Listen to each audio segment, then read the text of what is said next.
ఓం నమ శివాయ అండి. ఇక ఈరోజు ఈ వీడియో ద్వారా మీ అందరికీ శివునికి ఏ విధంగా అర్ధ పరీక్షణ చేయాలో చెప్పడం జరుగుతుంది. ఎప్పుడు కూడా శివయ్యకు సంపూర్ణ పరీక్షణ చేయకూడదండి, అర్ధ పరీక్షణ మాత్రమే చేయాలి. ఇక మా ఆలయంలో చంద్రమౌళీశ్వర స్వామి వారికి అర్ధ పరీక్షణ చేస్తూ మీకు చూపించడం జరుగుతుంది. చూడండి అందరు కూడా.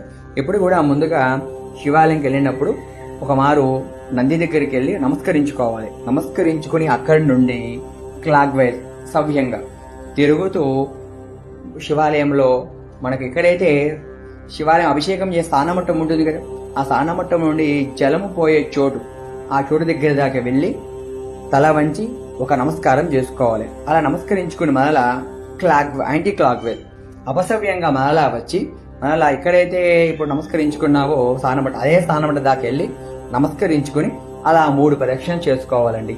3 ప్రదక్షిణలు అయిపోయాక ఆ బిమట నంది దగ్గరికి వెళ్ళి మన యొక్క కోరికని, మన ఇష్ట కోరికని నంది కుడి చెవులో విన్నవిస్తూ ఆ తుంపిళ్ళు పడకుండా చేతి అడ్డం పెట్టి మన విన్నపాన్ని చెబుతూ ఎడమ చేతితో తోకడు నిమరాలి. ఇలా చేయడం ద్వారా మన యొక్క అభిష్టం తప్పకుండా నెరవేరుతుంది. ఇక ఇందులో ఆంతర్యం ఏమిటంటే ఎప్పుడు కూడా శివునికి సరాసరి మొక్కకూడదట మన విన్నపాన్ని.